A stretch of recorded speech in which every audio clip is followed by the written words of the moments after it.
আসসালামু আলাইকুম। Konabari ideal high স্কুলের অনলাইন ক্লাসে তোমাদের সকলকে স্বাগতম। আজকের এই ক্লাসে আমরা তোমাদের ফিনান্স এবং ব্যাংকিং বইয়ের তৃতীয় অধ্যায় অর্থাৎ অর্থের সময় মূল্য এই অধ্যায়টি নিয়ে আলোচনা করব। আজকের এই ক্লাসে তোমাদেরকে অর্থের সময় মূল্য সম্বন্ধে একটি প্রাথমিক ধারণা দেওয়ার চেষ্টা করব। চলো শুরু করা যাক। অর্থের সময় মূল্য আসলে কি? দেখো, অর্থ বলতে কিন্তু আমরা সকলেই বুঝি টাকা পয়সা। সময় মূল্য মানে হলো সময়ের সাথে সাথে মূল্য। বিষয়টা কীরকম দেখো, অর্থের মূল্য কিন্তু সময়ের সাথে সাথে পরিবর্তন হয়। তোমার কাছে কিন্তু ব্যাপারটা হাস্যকর মনে হতে পারে। কেন হাস্যকর?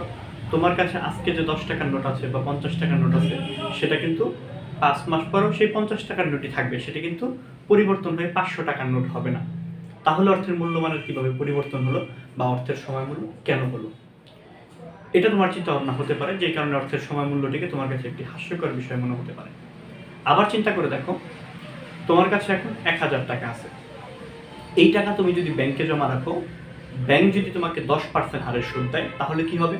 দেখো, তোমার কাছে 1000 টাকা আছে, তুমি এই টাকা ব্যাংকে জমা রাখলে, তাহলে 1 বছর পর ব্যাংক থেকে তুমি কত পাবে? তোমার এই 1000 টাকা পাবে, প্লাস এই 1000 টাকার 10% মানে 100 টাকা তুমি সুদ বা লাভ পাবে। তাহলে ব্যাংক থেকে তুমি কত টাকা পাচ্ছ? 1100 টাকা। তাহলে যে 1000 টাকা তোমার কাছে এখন ছিল, 2020 সালে ধরো ছিল, সেই টাকাটাই কিন্তু ব্যাংকে জমা রাখলে 10% সুদের হারে 2021 সালে কি হয়ে যাবে?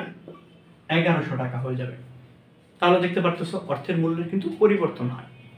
আচ্ছা, উদাহরণটি তোমাদের অনেকের কাছে একটু জটিল মনে হতে পারে, আরো কিছু সহজ উদাহরণ আমরা দেওয়ার চেষ্টা করি। ধরো, তুমি যখন ক্লাস 1-2 পড়তে, তখন তুমি কিন্তু 15 টাকায় একটি ক্রিকেট বল কিনতে পারতে। অর্থাৎ একটি ক্রিকেট বল কেনার জন্য তোমার 15 টাকার প্রয়োজন হতো। কিন্তু এখন কিন্তু তোমাকে একটি ক্রিকেট বল কিনতে হলে 30 টাকা খরচ করতে হয়।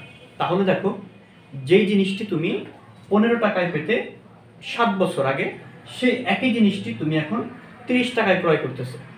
চিন্তা করে দেখো, 5 বছর আগে 1 কেজি চালের দাম যা ছিল, আজকে কি 1 কেজি চালের দাম তা?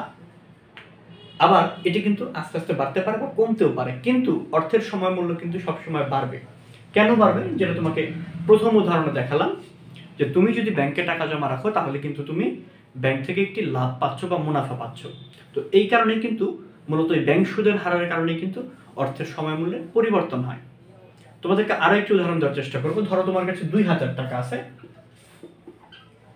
এই 2000 টাকাকে তুমি দুটি ভাগ করলে, 1000 টাকা তুমি তোমার বন্ধুকে ধার দিলে, আর 1000 টাকা তুমি ব্যাংকে জমা রাখলে। তাহলে ব্যাংক যদি তোমাকে 10% হারে সুদ দেয়, 1 বছর পর কি হবে? ব্যাংক তোমাকে দিবে 1100 টাকা, কিন্তু তোমার বন্ধু কিন্তু তোমাকে 1000 টাকায় ফেরত দেবে। তার মানে তোমার কাছে যদি 2000 টাকা থাকে, তাকে যদি তুমি দুই ভাগ করে ফেলো, 1000 তোমার বন্ধুকে, 1000 ব্যাংকে, তাহলে ব্যাংকে যে টাকাটি রাখলে সেটা কিন্তু সময় মূল্যের কারণে পরিবর্তিত হয়ে 1100 টাকা হয়ে যাবে। এই কারণেই বলা হয় অর্থের সময় মূল্যের মূল কারণ হলো ব্যাংক সুদের হার।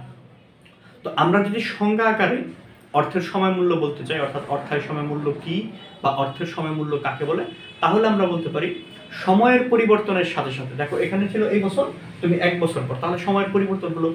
সময়ের পরিবর্তনের সাথে সাথে ব্যাংক সুদের হারের কারণে অর্থের মূল্যমানের, এই যে অর্থের মূল্যমান ছিল 1000 হয়ে গেল 1100 টাকা, এটাকে বলা হয় অর্থের মূল্যমান। তাহলে সময়ের সাথে সাথে ব্যাংক সুদের হারের কারণে অর্থের মূল্যমানের যে পরিবর্তন হয়, তাকে অর্থের সময় মূল্য বলে। তো আশা করি অর্থের সময় মূল্য তোমরা বুঝতে পেরেছো। তো অর্থের কিন্তু দুই ধরনের মূল্য হয়ে থাকে। একটিকে বলা হয় বর্তমান মূল্য, অর্থাৎ বর্তমানে যে মূল্যটি রয়েছে। যেমন তোমার কাছে ধরো বর্তমানে 1000 টাকা রয়েছে, তাহলে এই 1000 টাকা হলো বর্তমান মূল্য। আরেকটিকে বলা হয় ভবিষ্যৎ মূল্য। সেই ভবিষ্যৎ মূল্যটি কি?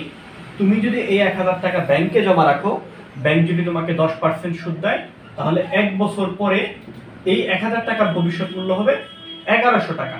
2 বছর পরে সেটা কিন্তু আরো বেড়ে যাবে, 3 বছর পরে সেটা কিন্তু আরো বেড়ে যাবে। এইভাবে প্রত্যেক বছর বাড়তে থাকবে। সময়ের যত পরিবর্তন হবে, সময় যত বাড়বে, তোমার অর্থের ভবিষ্যৎ মূল্য কিন্তু ততই বাড়তে থাকবে। তাহলে অর্থের সময় মূল্য বলতে আমরা কি বুঝলাম, যে সময়ের সাথে সাথে ব্যাংক সুদের হারের কারণে অর্থের মূল্যমানের যে পরিবর্তন হয় তাকে অর্থের সময় মূল্য বলে। আশা করি এটুকু তোমরা বুঝতে পেরেছো যে অর্থ কিন্তু সবসময় সমান মূল্য বহন করে না। আবার এটাও নিশ্চয়ই বুঝতে পেরেছো, অর্থের সময় মূল্যটাকে কাজে লাগাতে হলে অর্থ কিন্তু আমাদের বিনিয়োগ করতে হবে। তোমার পকেটে যদি তুমি 1000 টাকা আজকে থেকে শুরু করে আগামী 1 বছর রেখে দাও, সেই 1000 টাকার মূল্যমান কিন্তু 1000 টাকায় থাকবে, সেটি কিন্তু কখনোই বৃদ্ধি পাবে না। কিন্তু সেই 1000 টাকা তুমি যদি কোথাও বিনিয়োগ করো তাহলে কিন্তু সেই অর্থের মূল্যটা বৃদ্ধি পাবে। তাহলে আশা করি অর্থের সময় মূল্য সম্বন্ধে একটি প্রাথমিক ধারণা তোমরা পেয়েছো। আর অর্থের সময় মূল্য কাকে বলে বা অর্থের সময় মূল্য কি, এই প্রশ্নটা কিন্তু প্রায় সময় পরীক্ষা আসে, প্রায় প্রতি বছরই কিন্তু এসএসসি পরীক্ষা আসে। তো এটি তোমরা জেনে নিতে পারো সংজ্ঞা আকারে, যেটি বললাম তোমাদেরকে আগে, আবারও মনে করে দিচ্ছি। সময়ের পরিবর্তনের সাথে সাথে ব্যাংক সুদের হারের কারণে অর্থের মূল্যমানের যে পরিবর্তন হয় তাকে অর্থের সময় মূল্য বলে।